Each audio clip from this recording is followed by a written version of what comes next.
when the security detail insisted that the president's unscheduled school visit was too dangerous. Nobody expected Donald Trump to dismiss them and walk into the worst-performing high school in Detroit completely alone. What happened in the next 3 hours would change not just the lives of 32 struggling students, but Trump's entire understanding of what real success actually means. Asterisk. Marcus Williams stared at the empty desk at the front of his AP history classroom and sighed. Mrs. Peterson had called in sick again the third time this month. The substitute teacher service had no one available. Again. Looks like another study hall day, muttered Aisha from the back row, not looking up from her phone. At least we don't have to pretend to care about the Revolutionary War, added Carlos, slumping further. Into his seat, Marcus understood their frustration. As student body president of Jefferson High School in Detroit, he had watched their school slowly crumble over the past 4 years. Teachers leaving, programs getting cut, college-bound students transferring to better districts. The 32 students in this AP history class were the academic elite of Jefferson High, but even they were losing hope. The classroom door opened, and Principal Jackson walked in looking more frazzled than usual. Students, I have an unusual announcement. We have a very special substitute teacher today. Let me guess, said Destiny sarcastically. Another retired teacher who's going to show us videos from the 1990s. Not exactly. Principal Jackson stepped aside and Donald Trump walked into the classroom. The silence was immediate and complete. 32 students stared in absolute shock as the President of the United States set a briefcase on the teacher's desk and looked around the room with genuine curiosity. Good morning, everyone, Trump said, as if walking into classrooms was something he did every Tuesday. I'm Donald Trump, and I'm going to be your history teacher today. Jamal raised his hand tentatively. Aren't you supposed to be like running the country? Trump laughed. The country will survive for a few hours. Besides, I wanted to be here. Specifically here at Jefferson High. Why? Asked Aisha, her phone forgotten for the first time in months. Trump pulled out a chair and sat down, making himself. I level with the students rather than standing over them. Because I've been reading about your school. About test scores, graduation rates, college acceptance numbers. You know what I found? The students shifted uncomfortably. They knew their school's reputation. I found that everyone's been telling the same story about Jefferson High. That it's failing, that the students don't care, that nothing can be done. Trump paused, looking around the room. But I also found something else. I found out that this AP history class has the highest test scores in the district. I found out that Marcus here started 3 different community service programs. I found out that Destiny wrote a play that won a statewide competition. Destiny's mouth fell open. How do you know about that? Because I do my homework. And what I learned is that the story everyone's telling about Jefferson High is wrong. The real story is that you have extraordinary students doing extraordinary things despite having every reason to give up. Trump stood up and walked to the whiteboard. So today, we're going to talk about history, but not the kind you usually study. We're going to talk about the history that you're going to make, he wrote on the board. What is success? Anyone want to start? Trump asked. Money, said Kevin immediately. Rich people are successful. Interesting? Anyone else? Fame offered. Sarah, being famous means you made it. Power, added Marcus. Being able to change things. Trump nodded, writing each answer on the board. Good answers. All things I've had in my life. Money, fame, power. And you know what I learned? The room was completely silent, hanging on his words. I learned that none of those things mean anything. If you don't use them to help other people become successful too. He turned back to the class. Let me tell you a story. When I was your age, I wasn't the best student. I was more interested in making deals than making grades, my father thought. I was wasting my potential. What changed? Asked Aisha, genuinely curious now. I met someone who saw something in me that I didn't see in myself. My high school baseball coach, Mr. Rodriguez. I was failing math, about to get kicked off the team. Instead of giving up on me, he sat me down and said, Trump, You're not stupid. You're just bored. Let's find a way to make this interesting. Trump wrote Mr. Rodriguez on the board. He spent his lunch breaks teaching me math by having me calculate baseball statistics, construction costs, business profits. Suddenly, math wasn't abstract anymore. It was useful. It was connected to things I cared about. The students were leaning forward now, fully engaged. That man changed my life, not because he gave me money or connections or opportunities, because he took the time to understand how I learned and then met me where I was. Trump looked around the room. Who in here feels like they're not living up to their potential? Slowly, almost every hand went up. Good, that means you're honest. Now, who wants to tell me why? Carlos spoke up. The system's rigged against kids like us. We don't have the right connections. We don't go to the right schools. We don't have parents with college degrees. Carlos, right. Tell me about your family. My mom works 2 jobs. My dad's been looking for work since the factory closed. We live in a 1-bedroom apartment with my 3 younger siblings. Trump nodded seriously. That's not a disadvantage, Carlos. That's preparation. What do you mean? Asterisk, you think managing 3 siblings in a 1-bedroom apartment isn't executive training? You think watching your mother work 2 jobs isn't learning about work ethic? You think seeing your father keep looking for work despite setbacks isn't learning? About persistence? Carlos looked confused. But college admissions officers don't care about that.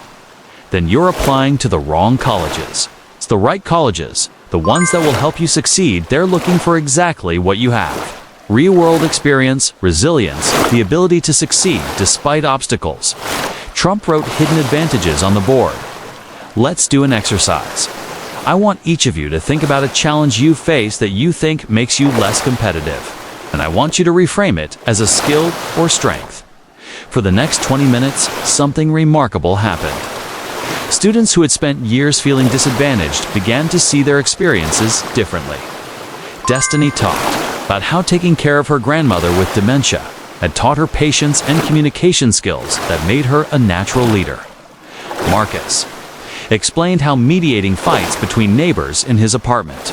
Its building had given him conflict resolution abilities that most kids his age never develop. Aisha described how translating for her non-English speaking parents at medical appointments had made her incredibly mature and responsible. This is incredible, Trump said, writing their reframed strengths on the board. Do you see what's happening here? You're not disadvantaged students. You're students with advantages that most privileged kids will never have. But we still don't have the resources, protested Jamal. No tutoring, no test prep, no college counselors. Trump smiled. Jamal, what if I told you that everything you need to succeed is already in this room? I'd say you're crazy. Let me prove it. Marcus, you're strong in history and government, right? Yeah, it's my best subject. And Aisha, you mentioned you're good at math, I guess? I mean, I get A's. And Destiny, you're obviously a gifted writer. I like writing, she admitted. Trump turned to the board and started making connections. So Marcus can tutor students in history. Aisha can help with math. Destiny can help with college essays. And in return, you learn from each other in your weaker subjects. He looked around the room. What if instead of waiting for resources to come to you, you became the resources for each other? The idea started to take hold. Students began talking excitedly about subjects they could teach, areas where they needed help. But what about college applications? Asked Sarah. We don't have counselors to help us navigate that. Sarah, what do you want to study in college? Business, maybe? Or economics? Great, here's your first business assignment. Research college. Application processes, financial aid, scholarships. Become an expert. Then teach everyone else what you learned. Trump pulled out his phone. And here's my contribution. I'm going to give you the number of my college advisor. Not because I'm doing the work for you, but because I'm giving you access to the same resources I had. He wrote a phone number on the board. Her name is Dr. Patricia Williams. Tell her I sent you. She'll help you understand how to present your unique strengths in ways that admissions officers will appreciate. You'd really do that? Marcus asked, amazed. Marcus, let me tell you something about success. Real success isn't about accumulating advantages for yourself. It's about using whatever advantages you have to lift other people up. Trump sat back, down, looking seriously at the class. I've built businesses. I've been on TV. I've been president. You know what would make me feel more successful than any of that?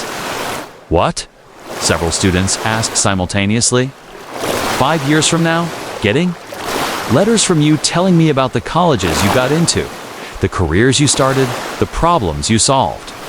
That would be the greatest achievement of my entire life. The room was quiet, but it was a different kind of quiet than before.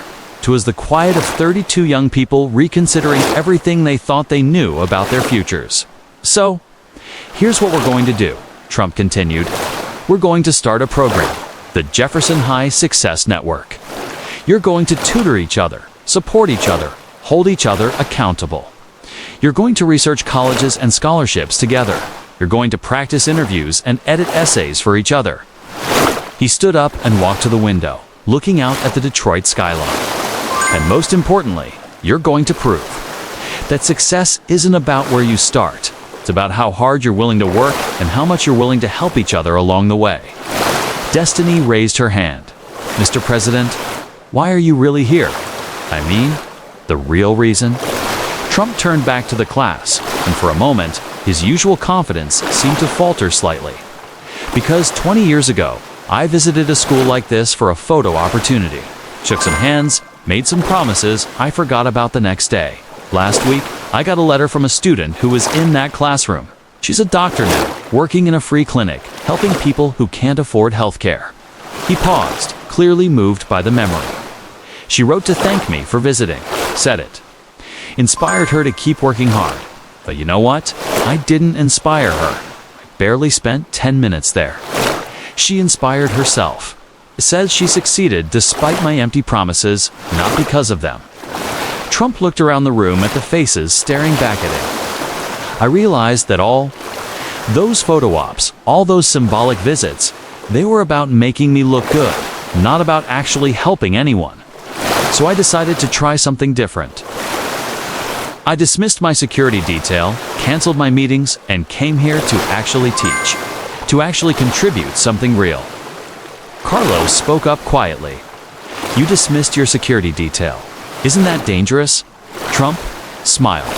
Carlos, you know what's really dangerous? A country where kids as smart and talented as you think they don't have a future. That's a national security threat that's more serious than anything else I deal with. The bell rang, signaling the end of the period, but no one moved. Before you go, Trump said, I want you to make me a promise. Promise me that you'll remember what we talked about today. Not because I'm the president, but because it's true. You have everything you need to succeed. You just need to see it clearly and work together. One by one, the students nodded. And I'm going to make you a promise too, Trump continued. This isn't a one-time visit. I'm going to check in with your Jefferson High Success Network. I'm going to make sure Dr. Williams follows through. And when you start getting acceptance letters, I want to be the first to know. As the students filed out, chattering excitedly about their plans, Marcus lingered behind. Mr. President, I just wanted to say, this is the first time in a long time that I felt like someone with power actually cared about whether we succeed. Trump shook Marcus's hand. Marcus, power isn't about the position you hold. It's about what you do with whatever influence you have. And you have more influence than you realize. What do you mean? You're the student body president. You have the respect of your peers. You just learned that your background gives you strengths, not weaknesses. What are you going to do with that knowledge? Marcus thought for a moment. Going to make sure every student in this school knows what we talked about today. That, Trump said, is exactly what real leadership looks like.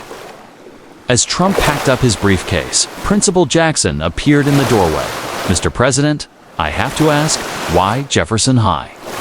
Of all the schools you could have visited, Trump smiled. Because Jefferson High isn't failing. It's just been looking at success the wrong way. These students don't need to be fixed or saved. They need to be believed in and given the tools to succeed. Wilt back at the classroom where 32 students had just discovered that their greatest disadvantages might actually be their greatest strengths. Besides, Trump added, I think I learned more from them today than they learned from me, and that's exactly what good teaching should be. 6 months later, the Jefferson High Success Network had grown to include over 200 students. Their collective GPA had risen by 0.8 points. College application rates had doubled. And most importantly, the story they told about themselves had changed completely. They no longer saw themselves as disadvantaged students from a failing school. They saw themselves as resilient, resourceful, and ready to change the world. And Donald Trump, he kept his promise. He stayed in touch, celebrated their successes, and learned that sometimes the most presidential thing you can do is dismiss the motorcade. Ignore the schedule and spend 3 hours helping kids realize their potential, because that's what real success looks like. Asterisk.